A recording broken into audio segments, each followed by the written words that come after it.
안녕하세요. 그림일 가족 여러분. 오늘 금요일 아침, 오늘도 이렇게 매일 한 말씀으로 또 오늘 하루를 시작하는 모든 분들에게 하나님의 선한 인도하심을 믿고 담대하게 그리고 겸손하게 그 길을 걷는 자들에게 부어주시는 그런 하나님의 은혜와 또 축복이 함께 하실 수 있기를 간절히 기원합니다. 네, 오늘은 저희 신명기 8장 우리 11절에서 20절의 말씀으로 함께 이 아침 시작하도록 하겠습니다. 신명기 8장 11절에서 20절 말씀. 내가 오늘 네게 명하는 여호와의 명령과 법도와 규례를 지키지 아니하고 네 하나님 여호와를 잊어버리지 않도록 삼갈지어다. 내가 먹어서 배부르고 아름다운 집을 짓고 거주하게 되며 또 내 소와 양이 번성하며 내 은금이 증식되며 내 소유가 다 풍부하게 될 때에 내 마음이 교만하여 내 하나님 여호와를 잊어버릴까 염려하노라. 여호와는 너를 애굽 땅 종되었던 집에서 이끌어내시고 너를 인도하여 그 광대하고 위험한 광야 곧 불뱀과 전갈이 있고 물이 없는 건조한 땅을 지나게 하셨으며 또 너를 위하여 단단한 반석에서 물을 내셨으며 네 조상들도 알지 못하던 만나를 광야에서 네게 먹이셨나니 이는 다 너를 낮추시며 너를 시험하사 마침내 네게 복을 주려 하심이었느니라.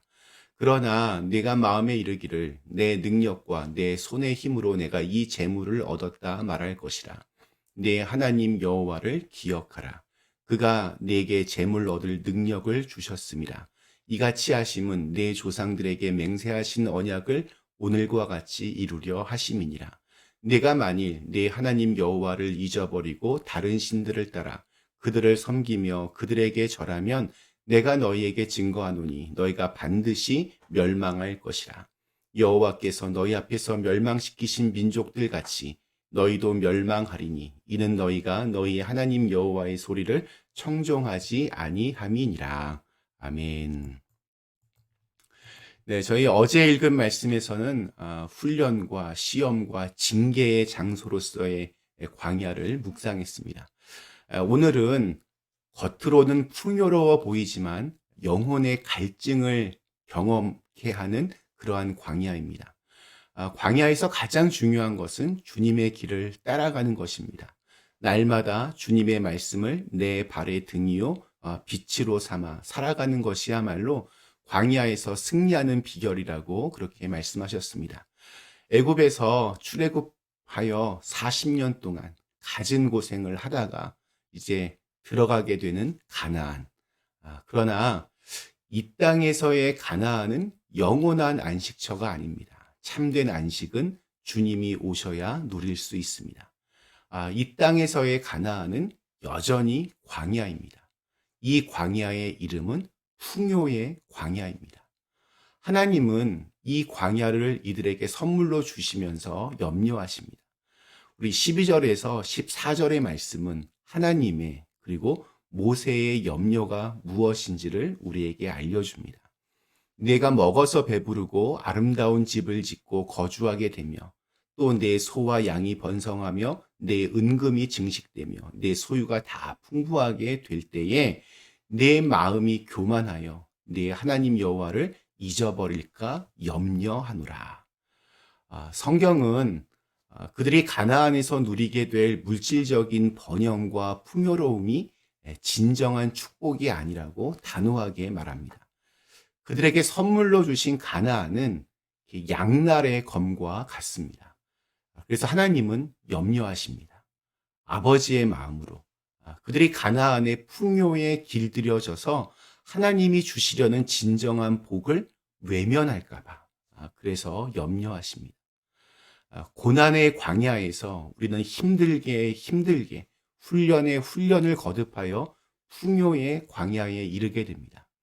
그러나 문제의 핵심은 그것이 끝이 아니라는 데 있습니다. 풍요의 광야에서 일어나는 문제는 크게 두 가지입니다.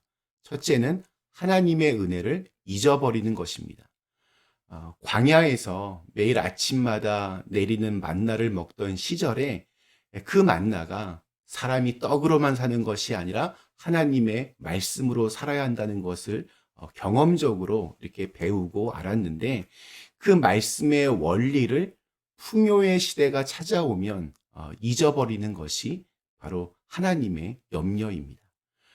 두 번째 문제는 교만해진다는 것입니다. 하나님의 말씀을 잊어버림과 동시에 찾아오는 것이 바로 교만입니다. 교만은 마음이 점점 이렇게 부풀어 올라서 하나님을 인정하지 않는 것입니다. 우리 17절에는 그 교만한 증상이 나옵니다. 내 마음에 이르기를 내 능력과 내 손의 힘으로 내가 이 재물을 얻었다고 말할 것이라. 바로 이것이 하나님을 잊어버리고 교만해진 사람의 대표적인 증상입니다. 하나님이 있어야 할 자리에 내가 들어가 있습니다.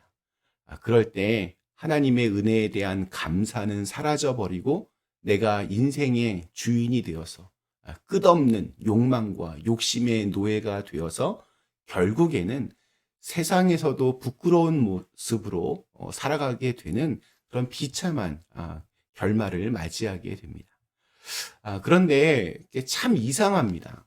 하나님을 잊어버리고 또 여호와의 명령을 잊어버리면 교만해진다라고 했습니다. 그런데 그런 사람들이 하나님을 잊어버린 뒤에 점집에 찾아갑니다. 용한 무당을 찾아갑니다. 요즘 우리 한국에서 대통령 선거 한창 뜨거운데 이번처럼 이렇게 무속에 대한 그런 기사가 많은 적이 없었습니다. 한국에 내노라 하는 재벌이나 유명한 정치가들 중에는 전담 무속인들이 바로 옆에서 중요한 결정을 내릴 때마다 점을 쳐서 그 전패대로 이렇게 행하는 것이 공공연한 비밀입니다. 평소에는 세상에 자기보다 잘난 사람이 없는 것처럼 그렇게 자신만만하게 살다가도 무당이나 점쟁이의 말에 꼼짝도 못한다는 것이 정말 신기합니다. 사람이 교만해지면 하나님을 잊어버리는 데서 끝나지 않고 다른 신을 섬기는 우상숭배로 넘어가는 경우. 모세의 염려대로 가나안에 들어간 이스라엘 백성들은 시간이 지나면서 이 가나안의 토착 우상이었던 바알과 아스다롯의 매력에 점점 빠져들었습니다. 자신들에게 말씀 앞에 순종할 것을 요구하지도 않고 그저 필요할 때마다 내가 원할 때마다 제사를 드리면 되는 신. 성적으로도 굉장히 문란하고 또 편하고 즐겁게 엔조이하면서 섬길 수 있는 우상에게 점점 길들여져 갔습니다. 그냥 아무것도 섬기지 않을 수도 있었는데 그 교만의 끝에는 우상 숭배가 따라옵니다. 왜냐하면 우리 인간은 영적인 존재이기 때문입니다.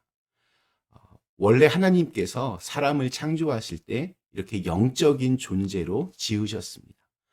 흙에다 하나님의 숨결을 불어넣어서 생영이 되도록 그렇게 창조하셨습니다. 그래서 아무리 교만한 인간도 뭔가 이렇게 의지하는 것이 있어야 마음의 안정을 얻습니다.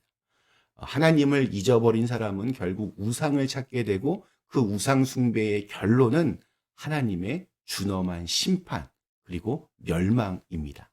우리 18절과 19절 말씀이 이렇게 증거합니다. 내 하나님 여호와를 기억하라. 그가 내게 재물 얻을 능력을 주셨습니다. 이같이 하심은 내 조상들에게 맹세하신 언약을 오늘과 같이 이루려 하심이니라. 내가 만일 내 하나님 여호와를 잊어버리고 다른 신들을 따라 그들을 섬기며 그들에게 절하면 내가 너희에게 증거하노니 너희가 반드시 멸망할 것이라. 이 풍요의 광야는 어떤 그 훈련의 광야보다 하나님을 잊어버릴 확률이 훨씬 더 높습니다. 교만해질 가능성이 아주 큽니다. 가난하고 힘들고 어려울 때는 그렇게 겸손하고 또 그렇게 신실하게 하나님만 붙들던 사람이 어느 정도 가진 자가 되고 나면 잘못되어지는 경우들이 참 많이 있습니다. 풍요의 광야에서 실패한 경우입니다. 우리 신앙생활은 훈련의 광야에서나 풍요의 광야에서나 똑같습니다. 하나님의 말씀을 듣고 순종하며 믿음으로 그 길을, 그 시간을 살아내는 것입니다. 오늘 우리에게 주신 하루, 여기까지 나와 함께 하셨던 하나님의 은혜를 기억하고 지금 내 삶의 자리가 훈련의 광야건 풍요의 광야건 겸손하게 하나님의 말씀과 동행하는 그러한 시간이 되시기를 간절히 기원합니다. 우리 잠시 함께 기도하시겠습니다. 전능하신 하나님, 아무리 우리가 지금 풍요의 시대를 살고 있다고 하여도 하나님을 잊어버리면 우리의 그 텅 빈 마음을 다른 어떤 것으로도 채울 수 없습니다. 그래서 사람들은 우상을 찾아갑니다. 이 풍요의 광야에서도 우리는 오직 하나님의 말씀 앞에 순종할 수 있도록 도와주시고 그 말씀대로 살아갈 때마다 하나님께서 약속하신 그 은혜와 축복이 언제나 우리의 삶 속에 충만하게 임하게 도와주시옵소서.